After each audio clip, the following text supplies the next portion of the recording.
నమస్కారం SRK news కి స్వాగతం. ముందుగా ముఖ్యాంశాలు. స్మార్ట్ కార్డుల ద్వారా బియ్యం అక్రమ రవాణా నియంత్రణ అనేది ఒక ప్రయత్నం మాత్రమే. సాంకేతిక పరిజ్ఞానంతో భవిష్యత్తులో బియ్యం అక్రమ రవాణాకు చెక్ పెడతాం. గోడౌన్లలో, రేషన్ షాపులలో త్వరలో సీసీ కెమెరాలను ఏర్పాటు చేస్తాం పేర్కొన్న రాష్ట్ర పౌర సరఫరాల శాఖ మంత్రి నాదెండ్ల మనోహర్.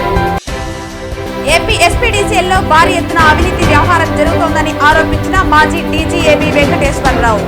తిరుపతి ఏపీ ఎస్పీడీసీఎల్ కేంద్రంగా వైసీపీ కూటమి ప్రభుత్వాలు రెండు భారీ ఎత్తున అవినీతి చేస్తున్నాయని సంచలన ఆరోపణలు. తిరుపతి రూరల్ పోలీస్ స్టేషన్ పరిధిలో జరిగిన పోక్సో కేసులో ముద్దాయి అరెస్ట్. ఇలాంటి క్రూర నేరస్తులకు సమాజంలో స్థానం లేదు.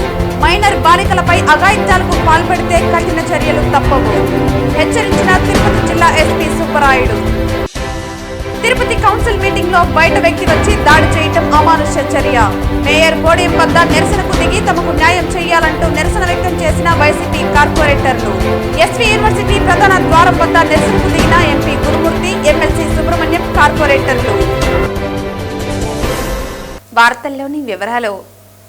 కర్నూలు వద్ద నిన్న అర్ధరాత్రి వేమూరు కావేరీ బస్సు బైక్ ను ఢీకొని జరిగిన అగ్ని ప్రమాదంలో సుమారు 20 మంది అభంశుభం ఎరుగని ప్రయాణికుల ప్రాణాలు కాలి బూడిదవడం హృదయ విదారకమని, వారి ఆత్మకు శాంతి కలగాలని, వారి కుటుంబాలకు ఆ భగవంతుడు మనోధైర్యాన్ని కల్పించాలని బీజేపీ నేత నవీన్ కుమార్ రెడ్డి తన ప్రగాఢ సానుభూతిని తెలియజేశారు.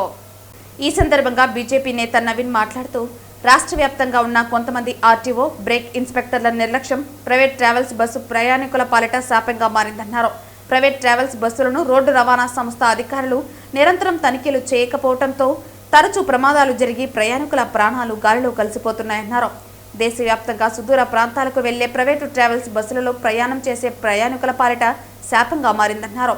ప్రైవేటు ట్రావెల్స్ బస్సులు రాత్రిపూట ఓవర్ స్పీడ్ డ్రైవ్ చేయడంతో కొన్ని సందర్భాలలో ప్రమాదాలకు కారణమవుతున్నాయన్నారు.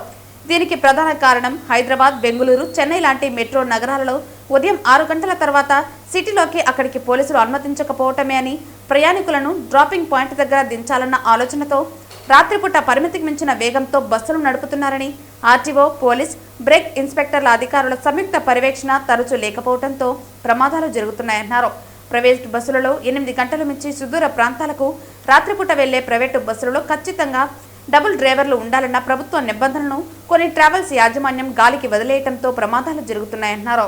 ఏపీ సీఎం చంద్రబాబు నాయుడు, రవాణా శాఖ మంత్రి రాంప్రసాద్ రెడ్డి వెంటనే రాష్ట్ర రోడ్డు రవాణా సంస్థ ఉన్నత అధికారులతో, ప్రైవేటు ట్రావెల్స్ బస్సు యాజమాన్యంతో రోడ్డు ప్రమాదాలను పూర్తిగా నివారించేందుకు తీసుకోవాల్సిన జాగ్రత్తలపై సమీక్ష జరిపి కఠినమైన నిర్ణయాలు తీసుకుని అమలు చేయాల్సిన అవసరం ఉందని ఏపీ సీఎంకి నవీన్ విజ్ఞప్తి చేశారు. ఈ ప్రైవేట్ ట్రావెల్స్ బస్సులు యాజమాన్యం ఒత్తిడి వల్ల డ్రైవర్లు పోటీలు పడి ప్రజల్ని ఎక్కించుకోవడం, యాత్రికుల్ని ఈరోజు హైదరాబాదే అనుకోండి, తిరుపతి నుంచి హైదరాబాద్ పోవాలంటే హైదరాబాద్ సిటీలో ఉదయం 6 గంటల తర్వాత ప్రైవేట్ బస్సుల్ని అలో చేయరండి. కాబట్టి వీళ్ళు 11 వరకు తిరుపతి పట్టణంలోనే తిరిగి 12కో ఎక్కడికో ఎత్తారు. మధ్యలో భోజనం అంటారు, టీ అంటారు, నిలిపేస్తారు. ఆ టయానికి అక్కడ గమ్యస్థానం చేరుకోవాలని చెప్పని 6 గంటల లోపలనే వెళ్ళాలని చెప్పని విపరీతమైనటువంటి స్పీడ్తో కూడా వెళ్తున్నాయి బస్సులు. ఇవి ప్రత్యక్షంగా చూసిన వాళ్ళు చెప్తున్నా కూడా అధికారులు ఎందుకు ఈరోజు స్పందించడం లేదో ఆశ్చర్యకరంగా ఉంది.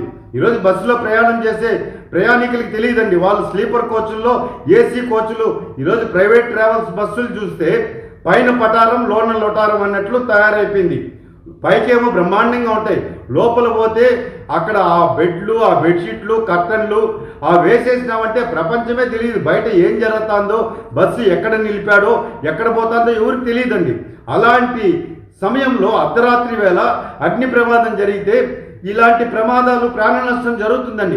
కాబట్టి నేను ఈరోజు రాష్ట్ర ప్రభుత్వాన్ని విజ్ఞప్తి చేస్తున్నా, ఎవరైతే రాష్ట్ర వ్యాప్తంగా ఆర్టీఓ అధికారులు ఉన్నారో వాళ్ళని ఖచ్చితంగా ప్రతి బస్సుని తనిఖీలు చేసి ఫిట్నెస్ సర్టిఫికేట్ ఇచ్చిన తర్వాతే ఫిజికల్ వెరిఫికేషన్ ఉండాలండి.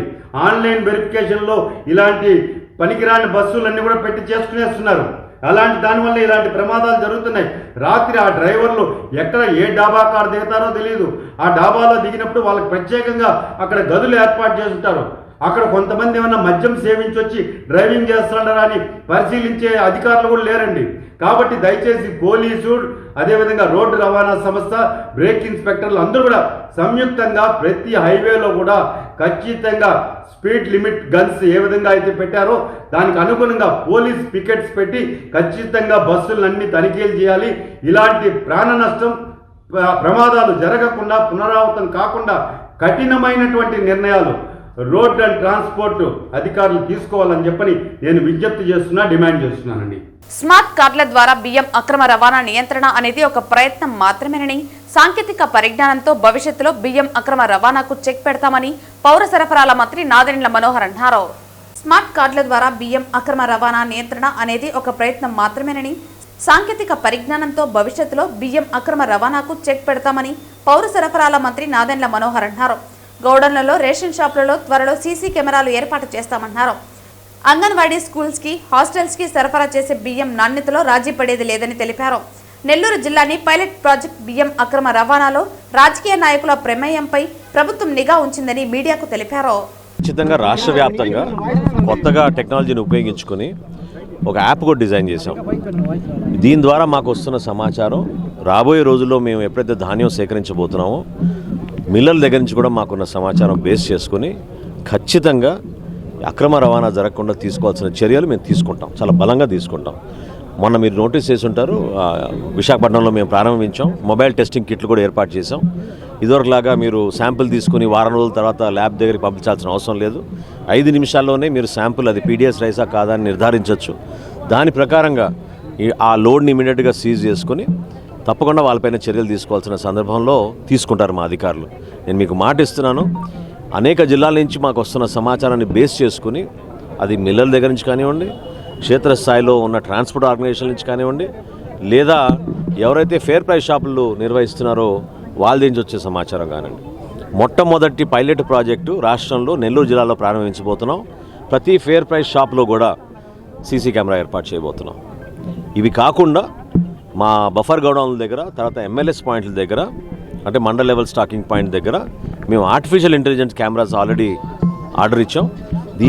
దీని ప్రకారంగా మాకు చాలా స్పష్టంగా ఏ లారీ వచ్చింది, ఎంత సరుకు వచ్చింది, ఆ వివరాలన్నీ కూడా మాకు ఎప్పటికప్పుడు అప్డేట్ అవుతూ ఉంటాయి. సో తప్పకుండా రాబోయే రోజుల్లో ఈ వ్యవస్థని బాగు చేయడానికి ఒక ప్రయత్నం. రెండోది, నాణ్యత కూడా మేము ఇంప్రూవ్ చేస్తే తప్పకుండా ప్రజలు ఈ రైస్ని అనవసరంగా వేరే వాళ్ళకి అమ్మే పరిస్థితి రాకుండా ఉండడానికి కోసం ఇప్పుడే నేను ఇందాక రివ్యూ చేశాను. గతంలో మనం తిరుపతి జిల్లా నుంచి, అన్నమయ్య నుంచి దాదాపు 1,50,000 వరకు మనం మెట్రిక్ టన్నులు ధాన్యం కొనుగోలు చేసాం.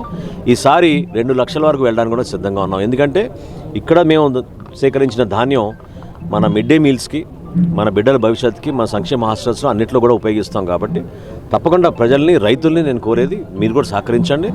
ఈ వ్యవస్థని ప్రక్షాళన జరిగే వరకు ఖచ్చితంగా 100% గౌరవ ముఖ్యమంత్రి గారు చంద్రబాబు నాయుడు గారి ఆధ్వర్యంలో, అదేవిధంగా మా పార్టీ అధ్యక్షులు రాష్ట్ర ఉప ముఖ్యమంత్రి పవన్ కళ్యాణ్ గారి ఆదేశాలతో ఎప్పటికప్పుడు సమీక్షించుకుని మెరుగైన పరిపాలన అందించే విధంగా మేము ముందుకెళ్తున్నాం.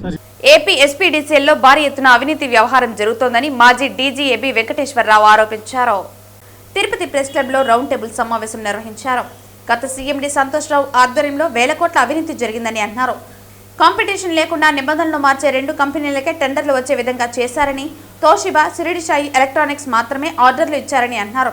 విద్యుత్ మీటర్ల చాటున పెద్ద ఎత్తున అవినీతి జరిగిందని అన్నారు. ప్రభుత్వాలు మారినా ఏపీలో అవినీతి వ్యవహారాలు ఆగడం లేదని అన్నారు. నాకు అనుమానం ఏమిటంటే, గత ప్రభుత్వం, జగన్మోహన్ రెడ్డి గారి ప్రభుత్వం వెరపు లేకుండా నిస్సిగ్గుగా 2023లో మొదలుపెట్టినటువంటి ఈ దోపిడీ కార్యక్రమాన్ని అదే స్థాయిలో ఈ ప్రభుత్వం కూడా కొనసాగిస్తోంది అని అంటే, ఈ మాఫియా నుంచి ఎస్పీడీసీఎల్ని, రాయలసీమ ప్రజల్ని, తద్వారా ఆంధ్రప్రదేశ్ ప్రజల్ని విముక్తి చేసే కెపాసిటీ అసలు ఈ గవర్నమెంట్కి ఉందా లేదా అని నాకు అనుమానం. ఈ మాఫియా నుంచి మన విముక్తి చేసే కెపాసిటీ, శక్తి సామర్థ్యాలు ఈ ప్రభుత్వానికి ఉన్నాయా లేవా అనేది నాకు అనుమానం కలుగుతూ ఉంది. వీళ్ళు మాఫియా మోనోపలి అయిపోయి, మాఫియా ఒక్కడి వల్ల కాదు, ఒక షిరిడి సాయి ఎలక్ట్రిసిటీ కంపెనీ ఒక్కడి వల్ల కాదు, వాళ్ళకు కావలసినటువంటి వస్తు సామాగ్రి మొత్తం ఎస్పీడీసీఎల్లో ఏర్పరచుకున్నారు.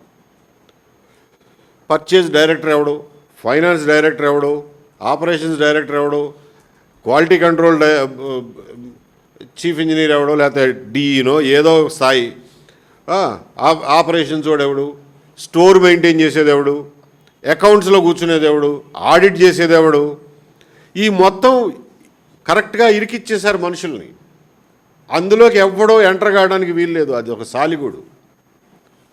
వీళ్ళు ఇంకోటి ఏం చేశారు, అసలు సప్లై చేయకుండానే డబ్బులు తీసుకుని వాళ్ళ కింద పనిచేసే సబ్ కాంట్రాక్టర్లకు మాత్రం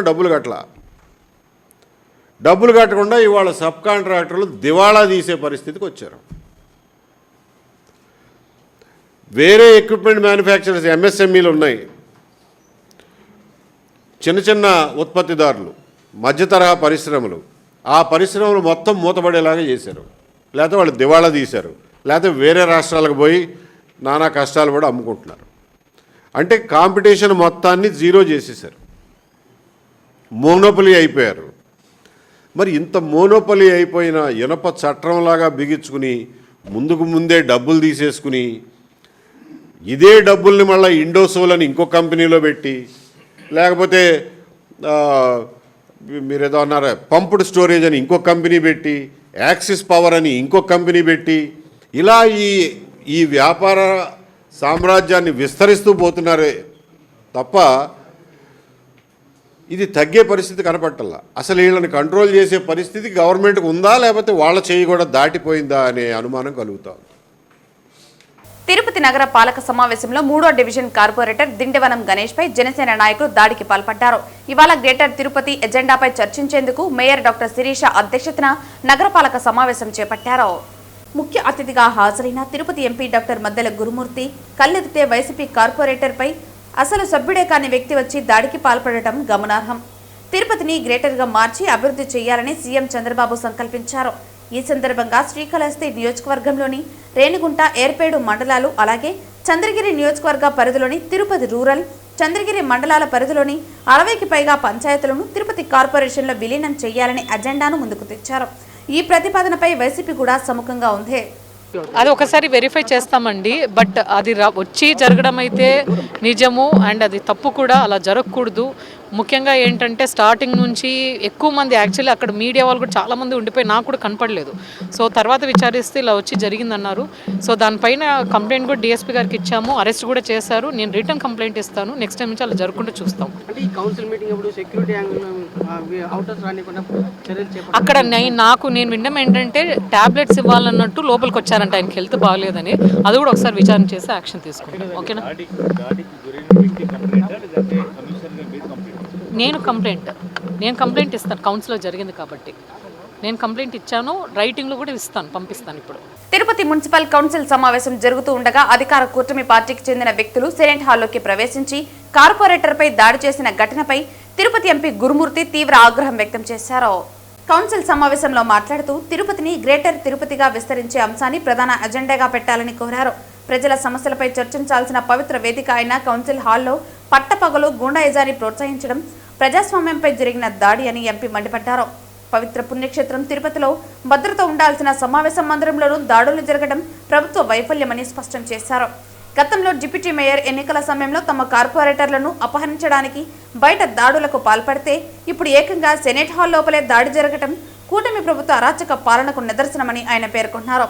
మంచి అజెండాపై చర్చ జరుగుతున్న సమయంలో దానిని అడ్డుకునేందుకే కుట్రపూరితంగా ఈ దాడి జరిపించారని ఆయన ఆరోపించారు. కూటమి ప్రభుత్వం రౌడీయిజాన్ని ప్రోత్సహిస్తోందా అని ప్రశ్నించిన ఎంపీ దాడికి పాల్పడ్డ వారిపై కఠిన చర్యలు తీసుకోవాలని డిమాండ్ చేశారు. ఇటువంటి అరాచక ఘటనలు పునరావృతం కాకుండా చూడాల్సిన బాధ్యత ప్రభుత్వానిదని, ప్రజాస్వామ్యాన్ని కాపాడేందుకు వైఎస్ఆర్సీపీ నిరంతరం పోరాడుతుందని స్పష్టం చేశారు. చాలా ఇంపార్టెంట్ ఇష్యూ అయినటువంటి తిరుపతి గ్రేటర్ మున్సిపల్ కార్పొరేషన్ పరిధికి సంబంధించినటువంటి డిస్కషన్ నడుస్తున్న క్రమంలో కూటమికి సంబంధించినటువంటి నాయకుడు అనుచరుడు సడన్గా సమావేశ మందిరంలోకి ఎంట్రై మా కార్పొరేటర్ అయినటువంటి తమ్ముడు గణేష్ మీద దాడి చేయడం జరిగింది. ఇది అత్యంత హేయమైన చర్య. ఇది మొదటిసారి కాదు, ఇది రెండవసారి. ఇదే ఎస్వి యూనివర్సిటీ సెనెట్ హాల్లో డిప్యూటీ మేయర్ ఎలక్షన్కి సంబంధించి కౌంటింగ్ జరుగుతున్న సమయంలో ఈ సెనెట్ హాల్ ముందే దాడి చేసి బస్సు మీద దాడి చేసి కార్పొరేటర్ని అపహరించడం జరిగింది. ఈరోజు విషయంలో ఈ కూటమి ప్రభుత్వం ఉదాసీనత వ్యవహరించడం వల్లే ఈరోజు సమావేశ మందిరం లోపలికి వచ్చి కార్పొరేటర్ మీద దాడి చేసే సాహసం ఈ కూటమి నేతలు చేశారు. ఈ పవిత్ర పుణ్యక్షేత్రంలో లా అండ్ ఆర్డర్ అనేది అత్యంత ప్రధాన అంశంగా ఉండాల్సినటువంటి ఇష్యూ ఇది. దేశ ప్రధానులు, ప్రెసిడెంట్ల దగ్గర నుంచి ఇతర దేశాల వివిఐపీల వరకు, సామాన్య మానవుడి వరకు ఈ ప్రాంతాన్ని విజిట్ చేస్తారు. అలాంటిది ఎంతో కట్టుదిట్టమైనటువంటి లా అండ్ ఆర్డర్ నిర్వహించాల్సినటువంటి పోలీస్ వ్యవస్థ కానీ నిద్రపోతుందా? ఎందుకు దాడి చేసిన వాళ్ళ మీద చర్యలు తీసుకోలేదు? అప్పుడు ఈరోజు ఆ ఇన్సిడెంట్ ఈజీగా ఈ ప్రభుత్వం తీసుకోవడం వల్ల ఈరోజు సమావేశ మందిరంలోకి మళ్ళా రెండవసారి వచ్చి దాడి జరగడం జరిగింది. ఆల్రెడీ మా కార్పొరేటర్ తమ్ముడు గణేష్ గారు తిరుపతి గ్రేటర్ మున్సిపాలిటీకి సంబంధించినటువంటి ఇష్యూ మీద, దాని యొక్క ఆవశ్యకత మీద, దీనికి సంబంధించినటువంటి ఎందుకు ఇంపార్టెన్సు, దీన్ని పోస్ట్పోన్ చేయకూడదు, దీన్ని ప్రధాన అంశంగా తీసుకొని మనం ముందుకెళ్ళాలి. ఏదైనా విషయాలు మళ్ళీ దృష్టికి వచ్చినప్పుడు మళ్ళీ కావాలంటే సమావేశమై అమెండ్ చేయొచ్చు అనే దృష్టితో మాట్లాడుతున్నారు. దాని మీద కూటమి నాయకులు లేదు దీన్ని పోస్ట్పోన్ చేయాలని మాట్లాడుతున్న క్రమంలో వాళ్ళకు సంబంధించినటువంటి ఒక అనుచరుడు వచ్చి దాడి చేయడం జరిగింది. వైఎస్ఆర్ కాంగ్రెస్ పార్టీ దీని మీద తీవ్రంగా హెచ్చరిస్తూ ఉన్నాం. దీని మీద మళ్ళీ జాతీయ సంస్థలు, దర్యాప్తు సంస్థలు కంప్లైంట్ చేయడం జరుగుతుంది. ఇలాంటి ఘటనల్ని కూటమి ప్రభుత్వం ప్రోత్సహిస్తూ రౌడీ రాజ్యాన్ని తలపిస్తూ ఉంది. ప్రశాంతమైనటువంటి తిరుపతిలో కలకలం సృష్టిస్తూ ఉంది, భయోత్పాతాన్ని సృష్టిస్తూ ఉంది. దీన్ని ఎట్టి పరిస్థితుల్లో వైఎస్ఆర్ కాంగ్రెస్ పార్టీ ఒప్పుకోదు, ఖచ్చితంగా ఖండిస్తూ ఉన్నాం. చిత్తూరు నగర మున్సిపల్ కార్పొరేషన్ మాజీ మేయర్ అనురాధ మరియు ఆమె భర్త కటారి మోహన్ హత్య కేసులో ఈరోజు 9వ అదనపు జిల్లా జడ్జి కోర్టు చిత్తూరు నుండి తీర్పు వెలువడనున్న నేపథ్యంలో పోలీసులు విస్తృత భద్రతాపరమైన బందోబస్తులు ఏర్పాటు చేశారు. 2015 నవంబర్ 17వ తేదీ ఉదయం 11:45 నిందితులు A1 Chandrasekhar alias Chintu, A2 Venkatachalapathi alias Mulavakal Venkatesh తుపాకులు మరియు ప్రాణాంతకమైన ఆయుధాలతో బుర్కాలు ధరించి మరి ముగ్గురు సహ నిందితులతో కలిసి మేయర్ కార్యాలయంలోనే అనురాధ మరియు ఆమె భర్త కటారి మోహన్లపై దాడి చేసి హత్య చేశారు. ఈ దాడి ఆస్తి మరియు ఆర్థిక వివాదాల కారణంగా జరిగింది. ఈ కేసులో మొత్తం A1 నుండి A23 వరకు నిందితులు వివిధ పాత్రలతో నేరానికి కుట్ర పన్నటం, నేరంలో పాల్గొనడం, ప్రధాన నిందితుడికి ఆశ్రయం ఇవ్వటం, ఆయుధాలు సరఫరా చేయటం మొదలైన చర్యతో ఛార్జ్షీట్లో పొందుపరచబడ్డారు. మేయర్ కటారి హేమలత, కటారి మోహన్ రెడ్డిల హత్య కేసులో 5గురికి శిక్ష వేశారు. దోషులను అదుపులోకి తీసుకోమని న్యాయమూర్తి శ్రీనివాసరావు పోలీసులకు ఆదేశించారు.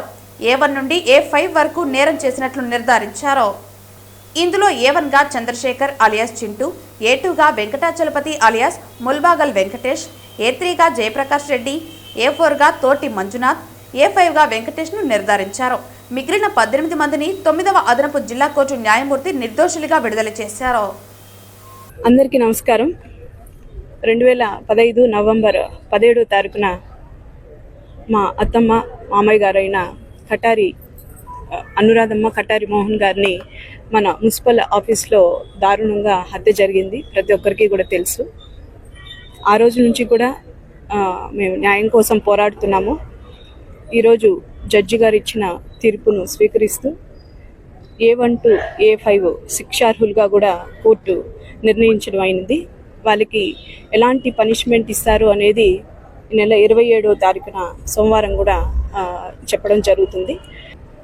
వాళ్ళు చేసిన అన్యాయానికి తగిన కఠిన శిక్ష పడుతుందని మా కుటుంబ సభ్యులందరూ కూడా ఎక్స్పెక్ట్ చేస్తున్నాము. సో ఆ రోజు మిగిలింది మాట్లాడు. Thank you. Chandragiri police station పరిధిలో మైనర్ బాలికపై అఘాయిత్యం జరిగిన ఘటనలో పోక్సో కేసులో పోలీసులు ముద్దాయిని అరెస్టు చేశారు. మైనర్ బాలికలపై అఘాయిత్యాలకు పాల్పడే వారిని ఎట్టి పరిస్థితుల్లోనూ వదిలిపెట్టమని తిరుపతి జిల్లా ఎస్పీ సుబ్బరాయుడు హెచ్చరించారు. మైనర్ బాలిక కుటుంబంతో పరిచయం ఉన్న ముద్దాయి కోలా దిలీప్ కుమార్ గత 6 నెలలుగా ప్రేమ పేరుతో బాలికను వేధించడం జరుగుతోంది. గత రాత్రి 9 గంటల సమయంలో బాలిక ఇంటి వద్దకు వెళ్లి ఆమె చేతిని పట్టుకుని నిన్ను ప్రేమిస్తున్నాను, నన్ను ప్రేమించకపోతే నిన్ను నీ కుటుంబాన్ని చంపేస్తానని బెదిరించాడు. దీనికి బాలిక గట్టిగా అరవగా ఆమె తల్లి మరియు అన్న ఇంటి నుండి బయటకు వచ్చి అడ్డుకోవడంతో వారిని బెదిరించి చుట్టుపక్కల వారు సమీపించగానే అక్కడి నుంచి పారిపోయాడు. ఈ విషయమై బాధితురాలి తల్లి ఇచ్చిన ఫిర్యాదు మేరకు ఉన్నతాధికారుల ఆదేశాల మేరకు దర్యాప్తు బృందం తక్షణ చర్యలు తీసుకుని నిందితుడు కోలా దిలీప్ కుమార్ను 23వ తేదీ సాయంత్రం 7 గంటలకు ఆర్సీపురం జంక్షన్ వద్ద అరెస్టు చేయడం జరిగింది. చిన్నారులపై లైంగిక వేధింపులు జరిపే వారిపై ఎట్టి పరిస్థితుల్లోనూ కనికరం చూపించమని తెలిపారు. ఇలాంటి వ్యక్తులపై పోక్సో చట్టం కింద కఠినమైన చర్యలు తీసుకుంటామని తెలిపారు. ఈ కేసులో జీవిత ఖైదు వరకు శిక్షలు విధించబడుతుందని, ఇలాంటి నేరస్తులపై రెవడీ షీట్లు తెరిచి నిరంతర పర్యవేక్షణలో ఉంచుతామన్నారు. చిన్నారుల రక్షణ విషయంలో పోలీసులు ఎటువంటి రాజీ పడరని స్పష్టం చేశారు. చిన్నారులపై ఎవరైనా వేధింపులు, అనుచిత ప్రవర్తన లేదా బెదిరింపులు గమనించిన వెంటనే 112కు లేదా తిరుపతి రూరల్ పోలీస్ స్టేషన్కు సమాచారం అందించాలని పోలీసులు కోరారు. సమాచారం అందించిన వారి వివరాలను గోప్యంగా ఉంచబడుతుందని అన్నారు. ఎవరైనా సరే మైనర్ బాలికల మీద ఎటువంటి అఘాయిత్యాలు చేసినా, ఇలా ప్రేమ పేరుతో వేధించినా కూడా తప్పనిసరిగా వాళ్ళందరి మీద కూడా సస్పెక్ట్ షీట్స్ ఓపెన్ చేస్తాం. వాళ్ళ భద్రతకు సంబంధించి చర్యలన్నీ తీసుకుంటాం. అదేవిధంగా దీన్ని సమాజం కూడా కొంచెం ఆలోచించాల్సిన అవసరం ఉంది. తల్లిదండ్రులు కానీ, గ్రామస్తులు కానీ, గ్రామ పెద్దలు కానీ కొంత ఆలోచించాల్సిన అవసరం ఎంతైనా ఉంది. ఇటువంటి వ్యక్తులను ఏం చేయాలి, ఏం సంగతిని. సో చట్టం తన పని తాను చేసుకొని పోతుంది. అయినప్పటికీ కూడా ఇప్పుడు ఇలా ఇంకొక ఏ వ్యక్తి అయినా కూడా మైనర్ అమ్మాయిల మీద ఇలా ప్రేమ పేరుతో వేధించినా, ప్రేమ పేరుతో అఘాయిత్యాలు చేసినా కూడా ఖచ్చితంగా PD act proposals PD act impose చేస్తాం వాళ్ళ మీద. మళ్ళీ తప్పనిసరి కోర్టుకు, జైలుకు కూడా పంపుతాం. మా ఎస్పీ గారి కూడా ఈ విషయంలో చాలా కఠినమైన చర్యలు తీసుకోమని చెప్పారు. ఈ మైనర్ అమ్మాయిల విషయంలో ఎట్టి పరిస్థితుల్లో పోలీస్ డిపార్ట్మెంట్ నిబద్ధతతో పనిచేస్తుంది. కాబట్టి తల్లిదండ్రులకు మా విజ్ఞప్తి, టీచర్స్కి కూడా మా విజ్ఞప్తి, దయచేసి పిల్లల్ని గమనించండి. మీ స్కూల్లో ఉన్నంత వరకు మీ స్కూల్లో మీరు పిల్లలు ఏం చేస్తున్నారు, ఎవరితో మాట్లాడుతున్నారు, ఏం సంగతి, ఫోన్లు ఉన్నాయా లేవా కొంచెం గమనించండి. అదేవిధంగా తల్లిదండ్రులు కూడా మైనర్ అమ్మాయిలకు ఫోన్లు కొనిచ్చి వాళ్ళకి ఏదో ఫోన్ ఇచ్చి వాళ్ళు ఎవరితో మాట్లాడుతున్నారో తెలియకుండా ఆఖరికి ఇట్లాంటి సమస్యలు వచ్చినప్పుడు తలబాదుకుంటే ప్రయోజనం లేదు. చెప్తారే చేతులు గాలినాక ఆకులు పట్టుకున్నట్టు ఏదో అంటారు కదా, అలా కాకుండా ముందే పిల్లల్ని చాలా జాగ్రత్తగా కాపాడుకోవాలి, జాగ్రత్తగా చూడాలి. వాళ్ళ పిల్లలకు డిసిప్లిన్ నేర్పించాల్సిన బాధ్యత మొట్టమొదట తల్లిదండ్రులకే. Thank you. తిరుపతి రూరల్ మండలం బీటీఆర్ కాలనీ వద్ద ఉన్న అమ్మవారి ఆలయంను అటవీశాఖ అధికారులు కూల్చివేశారని స్థానికులు తీవ్రస్థాయిలో మండిపడ్డారు. ఎటువంటి నోటీసులు, సమాచారం ఇవ్వకుండా అమ్మవారి ఆలయాన్ని కూల్చడంను స్థానిక ప్రజలు నిరసన వ్యక్తం చేశారు. అమ్మవారి విగ్రహం గడ లోపలే ఉంది, కానీ ముందుకు వచ్చి తొలిచి లేకుండా వెనక నుంచి వచ్చి తోసేసినాడు అమ్మవారిని. అమ్మవారి విగ్రహం గడ లోపలే ఉండాలి. తోసేసిన ఆయన పేరు ఏం పేరు? వెంకటేష్. ఏం పని చేస్తాడు ఆయన? ఫారెస్ట్ ఆఫీసరా? ఆయన వచ్చి మాకు ఏ సలహాలు చెప్పలేదు. మాకు పలానో లివరమ్మ రెండమ్మ అని కూడా మమ్మల్ని పిలవలేదు. ఓకే. ఈరోజు తిరుపతి మంగళం సమీపంలో బీటీఆర్ కాలనీలో 5వ క్రాస్లో ఉన్న కట్టపుట్టాలమ్మ గుడిని ఈరోజు ఫారెస్ట్ డిపార్ట్మెంట్ అధికారులందరూ వచ్చి ఒక నెంబర్ ప్లేట్ లేని జేసీబీని తీసుకొని వచ్చి గుడిని ఆలయాన్ని కూల్చడం జరిగింది. 5 సంవత్సరాల ముందు ఇక్కడ అమ్మవారు స్వయముగా విగ్రహం దొరికితే ఇక్కడ గ్రామస్తులంతా కూడా తలా 10 రూపాయలు వేసుకొని అమ్మవారికి పూజలు చేసుకుంటా ఉన్నారు. గత 10 రోజుల ముందు నుంచి గుడికి ఈ వర్షాల కారణంగా ఆలయం నిర్మించాలని చెప్పి చిన్న స్లాబ్ వేసుకోవడం జరిగింది. ఎవరికి ఎటువంటి ఇంటిమేషన్ లేకుండా ఇక్కడ గుడికి సంబంధించిన వాళ్ళకి కానీ ఇక్కడ గ్రామస్తులకు కానీ ఎటువంటి ఇంటిమేషన్ లేకుండా ఒక రౌడీజం ఎట్టయితే చేసి కబ్జాలకి ఎట్టయితే ఇచ్చేస్తారో ఆ రకంగా ఈరోజు వచ్చి అమ్మవారి గుడిని కూల్చడం జరిగింది. గతంలో మీరు చూసుకున్నట్టయితే అక్కడ ఏర్పేట వారాహి అమ్మవారి గుడి తిరుచానూరులో, అలాగే దామిడేడక నాగలమ్మ గుడి, ఇలాగ ఎన్ని గుళ్ళు కూల్చుకుంటా పోతారు. అదైతే కబ్జాదారులు భూమి కోసం చేశారు, ఈరోజు అధికారులే చేస్తున్నారు. ఫారెస్ట్ డిపార్ట్మెంట్ సంబంధించిన వ్యక్తులు వితౌట్ ఇన్ఫర్మేషన్, ఏ పేపర్ స్టేట్మెంట్ లేకుండా, ఇంటిమేషన్ లేకుండా వాళ్ళు ఎట్టే చేస్తారు. ఇది తీవ్రంగా మేము బజరంగ దళ తరఫున ఖండిస్తున్నాము. ప్రతి ఒక్క అధికారులు ఇక్కడికి వచ్చి ఇక్కడ అమ్మవారి ముందు క్షమాపణలు చెప్పి ఆలయం ముందు ఎలా ఉందో అలాగే చేసి ఇక్కడ ఉన్న ప్రతి ఒక్క గ్రామస్తులకు కూడా క్షమాపణలు చెప్పాలని తెలియజేసుకున్నాం. దీని వెనకాల ఎవరెవరు ఉన్నారో వాళ్ళందరినీ వదిలేదు. ఈ జేసీబీతో సహా సీజే బిచ్చి వీళ్ళందరి మీద కూడా క్రిమినల్ సంబంధించిన కేసులు కూడా నమోదు చేపిస్తామని తెలియజేసుకుంటున్నాం. పుంగునూరు పట్టణ అభివృద్ధి కమిటీ సభ్యులు సుహేల్ బాషా మీడియా సమావేశం ఏర్పాటు చేశారు. అందులో ఆయన పుంగునూరు టీడీపీ ఇన్ఛార్జ్ చల్లా రామచంద్రారెడ్డిపై కొందరు ఆయన నియోజకవర్గంలో ప్రజలకు చేసే సంక్షేమ కార్యక్రమాలు మంచితనంను గుర్తించక తప్పుడు ప్రచారం చేస్తూ పార్టీకి చెడ్డ పేరు తెస్తున్నారని తెలిపారు. తమ్మలపల్లి నందు టీడీపీ పార్టీలోకి వైఎస్ఆర్సీపీ పార్టీకి చెందిన జయచంద్రారెడ్డి చేరటం గమనార్హమని, కొందరు కోవర్టులుగా పార్టీలోకి చేరి ఉమ్మడి కూటమి ప్రభుత్వంలో టీడీపీ పార్టీకి చెడ్డ పేరు తేవాలని చూస్తున్నారని అన్నారు.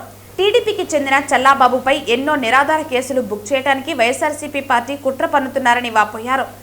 రాబోయే ఎన్నికల్లో ప్రజలు ఆలోచించి గెలుపుకు నిర్ణయం తీసుకోవాలని సమావేశంలో కోరారు. గత 2-3 రోజుల నుండి పుంగనూరు నియోజకవర్గంలో కొన్ని విషయాలపైన మా ఇన్ఛార్జ్ వర్యులు కానివ్వండి, అదేవిధంగా పుంగనూరు నియోజకవర్గ తెలుగుదేశం పార్టీ నాయకులపైన కానివ్వండి, కొంతమంది వైఎస్ఆర్సీపీ నాయకులు కుట్ర పన్ని వస్తున్నటువంటి రానున్న రోజుల్లో స్థానిక సంస్థ ఎన్నికలు వస్తున్నాయి కాబట్టి అందులో భాగంగా పుంగనూరు నియోజకవర్గ ప్రజలను మభ్యపెట్టడానికి, అదేవిధంగా తెలుగుదేశం పార్టీలో ఉన్నటువంటి నాయకులను కార్యకర్తలను ప్రలోభాలకు గురి చేసి మా నాయకుల మధ్యలో చిచ్చు రేగొట్టి ఏదైతే టెర్రరిస్టులు, తీవ్రవాదులు, మతోన్మాదుల కన్నా ఘోరంగా తయారైనటువంటి కోవర్టులు కొంతమంది మా పార్టీలో చేరి ఈరోజు మా మధ్య విభేదాలు సృష్టించి తెలుగుదేశం పార్టీని, మా ప్రభుత్వానికి చెడ్డ పేరు తీసుకురావాలని చెప్పి ఎన్నో పన్నాగాలు ప్రయత్నాలు చేస్తున్నారు.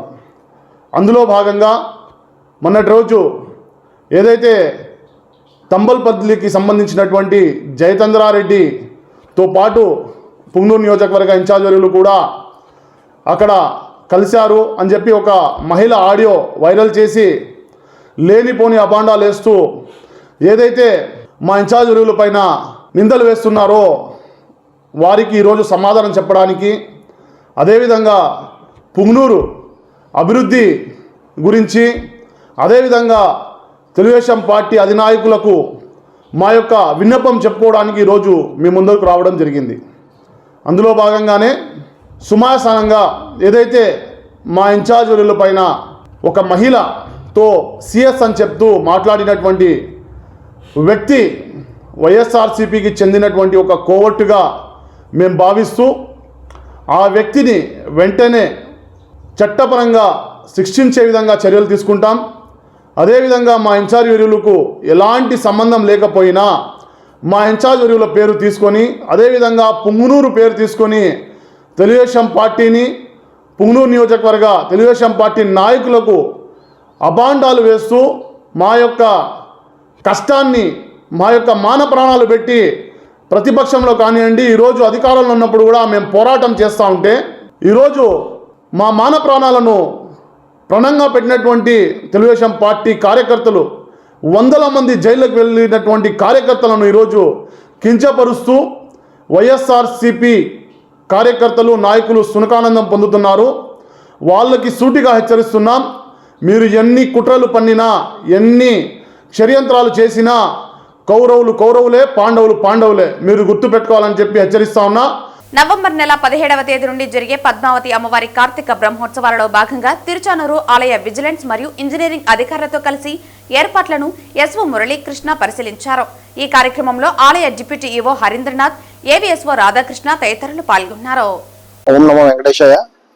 ఈరోజు తిరుచానూరు పద్మావతి అమ్మవారి బ్రహ్మోత్సవాలు సందర్భంగా నవంబర్ 17 నుంచి ప్రారంభం కానున్నటువంటి నేపథ్యంలో ముందుగానే ప్రాథమికంగా అమ్మవారి బ్రహ్మోత్సవాలకు సంబంధించినటువంటి వాహనం తిరిగేటటువంటి మాడ వీధులు కానీ, పుష్కరణి ప్రాంతం కానీ, అలాగే పంచమి తీర్థం రోజు విశేషంగా భక్తులు వచ్చేటటువంటి సందర్భంగా హోల్డింగ్ ఏరియాస్ అన్ని ఎలా ఉంచాలి, అలాగే అక్కడ తీసుకోవాల్సినటువంటి ప్రత్యేకమైన చర్యలు ఎలా ఉండాలనేటటువంటి దాని మీద ప్రాథమికమైనటువంటి ఒక ఫీల్డ్ ఇన్స్పెక్షన్ అనేటటువంటిది నిర్వహించడం జరిగింది. ఇది విజిలెన్స్ అండ్ సెక్యూరిటీ లో భాగంగా విజిలెన్స్ అండ్ సెక్యూరిటీ పరమైనటువంటి చర్యలు ఏం తీసుకోవాలనేటటువంటి ఉద్దేశంతో, అలాగే జిల్లా పోలీసు యంత్రాంగంతో, జిల్లా రెవెన్యూ యంత్రాంగంతో కూడా ఏ విధమైన కోఆర్డినేషన్ ఉండాలి అనేటటువంటి దాన్ని ముందుగా అవగాహన చేసుకునేటటువంటి దిశగా, అలాగే టెంపుల్కి సంబంధించినటువంటి డిప్యూటీ గారు మరియు హెల్త్, అలాగే engineering, electrical and other departments అన్నిటిని, ఫైర్ అండ్ అదర్ డిపార్ట్మెంట్స్తో కూడా కలిసి సంయుక్తంగా ఫీల్డ్ ఇన్స్పెక్షన్ అనేటువంటి చేసి ప్రాథమికమైనటువంటి ఒక అంచనాతో ఫర్దర్గా మనం రానున్న రోజుల్లో ప్రత్యేకమైనటువంటి చర్యలు అనేటటువంటి ఎలా తీసుకోవాలి, భక్తులకు ఏ రకమైనటువంటి అసౌకర్యం లేకుండా వేలాదిగా వచ్చేటటువంటి భక్తులకి ముఖ్యంగా పంచమ తీర్థం రోజు తీసుకోవాల్సినటువంటి చర్యల మీద విజిలెన్స్ అండ్ సెక్యూరిటీ పరంగా ఒక రకమైనటువంటి అవగాహన కోసం మొదటి విడతగా ఫీల్డ్ ఇన్స్పెక్షన్ చేయడం జరిగింది. రానున్న రోజుల్లో మరిన్ని సందర్భాల్లో కూడా ఈ ప్రాంతం అంతా కూడా తిరుగుతూ ఇంకా విశేషంగా ఏమైనా చర్యలు తీసుకోవాలనేటటువంటి దాని మీద పూర్తిగా వర్కౌట్ చేయడం జరుగుతుంది. ఓం నమో వెంకటేశాయ. తిరుమలలో 3 రోజులుగా కురుస్తున్న వర్షాలతో 5 ప్రధాన జలాశయాలు జలకలను సంతరించుకున్నాయి. తిరుమలలో పాప వినాశనం, ఆకాశగంగా, గోగర్భం, కుమారధార, పసుపుధార జలాశయాలు ప్రధాన నీటి వనరులుగా ఉన్నాయి. వరద నీటి ప్రవాహంతో మొత్తం 5 జలాశయాల్లోకి నీరు చేరుకుంటోంది. గోగర్భం డ్యాంపు పూర్తిగా నిండిపోవడంతో ఒక గేటును తెరిచి నీటిని దిగువకు విడుదల చేశారు. ప్రస్తుత నీటి నిల్వలు తిరుమలకు 215 రోజుల తాగునీటి అవసరాలకు సరిపోతాయి. తిరుపతి రూరల్ మండలం వేదాంతపురం వద్ద స్వర్ణముఖి నదిలో విషాదం చోటు చేసుకుంది. వేదాంతపురం పంచాయతీ అగ్రహారం గ్రామానికి చెందిన 7 యువకులు బిల్లాస్ వెనుక ఉన్న స్వర్ణముఖి నదిలో ఈత కోసం వెళ్లారు. నీటిలో స్నానం చేస్తూ ఇసుక దిబ్బలపై ఆడుతుండగా అకస్మాత్తుగా వచ్చిన వరద నీటి ప్రవాహంలో యువకులు చిక్కుకున్నారు. ఇందులో విష్ణు, మణిరత్నం, కృష్ణ అనే 3 సురక్షితంగా బయటపడ్డారు. ప్రకాష్, చిన్న, తేజు, బాలు అనే 4 నదిలో గల్లంతైనట్లు గుర్తించారు. గల్లంతైన 4 కోసం స్థానికులు మరియు పోలీసులు గాలింపు చర్యలు కొనసాగిస్తున్నారు. అతి కష్టం మీద బాలు అనే యువకుడిని గుర్తించి బయటకు తీసి CPR చేశారు. అప్పటికే మృతి చెందినట్లు గుర్తించారు. మిగిలిన 3 కోసం గాలిస్తున్నారు. పోలీస్, రెవెన్యూ ఉన్నత అధికారులు ఘటనా స్థలానికి చేరుకున్నారు. పూర్తి వివరాలు తెలియాల్సి ఉంది.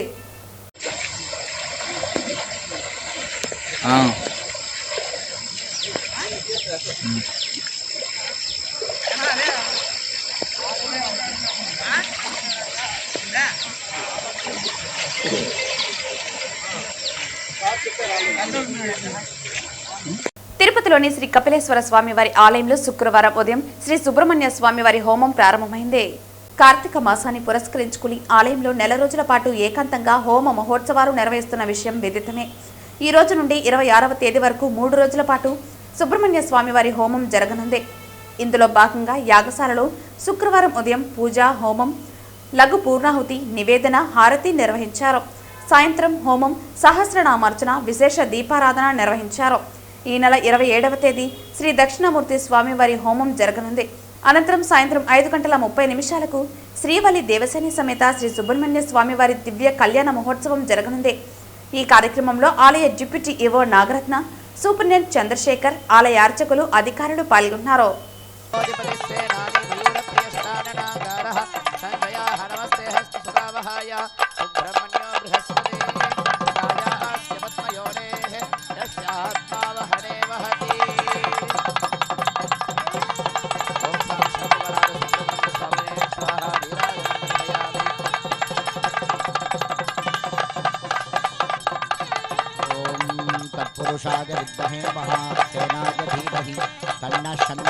తిరుచానూరు శ్రీ పద్మావతి అమ్మవారు శుక్రవారం సాయంత్రం బంగారు తిరుచి వాహన సేవను వర్షం కారణంగా ఏకాంతంగా నిర్వహించారు. ఇందులో భాగంగా అమ్మవారిని వేకువజామున సుప్రభాతంతో మేలుకొలిపి నిత్య కైంకర్యాలు, అభిషేకం నిర్వహించారు. మధ్యాహ్నం శ్రీ పద్మావతి అమ్మవారి ఉద్యానవనంలో అమ్మవారి ఉత్సవమూర్తికి శాస్త్రోక్తంగా అభిషేకం చేశారు. సాయంత్రం అమ్మవారిని సర్వాంగ సుందరంగా అలంకరించి ఊంజల్ సేవ నిర్వహించారు.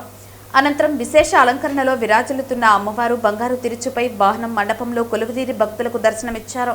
పెద్ద సంఖ్యలో భక్తులు అమ్మవారికి కర్పూర నీరాజనాలు అందజేశారు. ఈ కార్యక్రమంలో ఆలయ deputy EO Harindranath, AVSO Radhakrishnamurthy, AEO Devarajulu, superintendent Prasad, అర్చకులు బాబుస్వామి, ఇన్స్పెక్టర్లు సుబ్బరాయుడు, చలపతి, సుభాస్కర్ నాయుడు, ఆలయ అధికారులు తదితరులు పాల్గొన్నారు.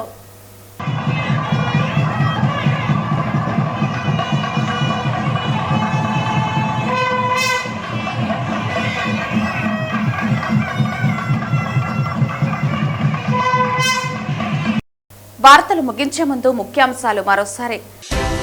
స్మార్ట్ కార్డుల ద్వారా బియ్యం అక్రమ రవాణా నియంత్రణ అనేది ఒక ప్రయత్నం మాత్రమే. సాంకేతిక పరిజ్ఞానంతో భవిష్యత్తులో బియ్యం అక్రమ రవాణాకు చెక్ పెడతాం. గోడౌన్లలో, రేషన్ షాపులలో త్వరలో సీసీ కెమెరాలను ఏర్పాటు చేస్తాం పేర్కొన్న రాష్ట్ర పౌర సరఫరాల శాఖ మంత్రి నాదెండ్ల మనోహర్. ఏపీ ఎస్పీడీసీఎల్లో భారీ ఎత్తున అవినీతి వ్యవహారం జరుగుతోందని ఆరోపించిన మాజీ డీజీఏబీ Venkateswararao.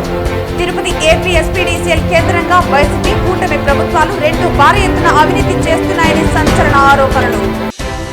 Tirupati rural police station పరిధిలో జరిగిన పోక్సో కేసులో ముద్దాయి అరెస్ట్. ఇలాంటి క్రూర నేరస్తులకు సమాజంలో స్థానం లేదు. మైనర్ బాలికలపై అఘాయిత్యాలకు పాల్పడితే కఠిన చర్యలు తప్పవు. హెచ్చరించిన తిరుపతి జిల్లా SP Subbarayudu. Tirupati council meeting లో బయట వ్యక్తి వచ్చి దాడి చేయటం అమానుష్య చర్య. మేయర్ పోడియం వద్ద నిరసనకు దిగి తమకు న్యాయం చేయాలంటూ నిరసన వ్యక్తం చేసిన వైసీపీ కార్పొరేటర్లు.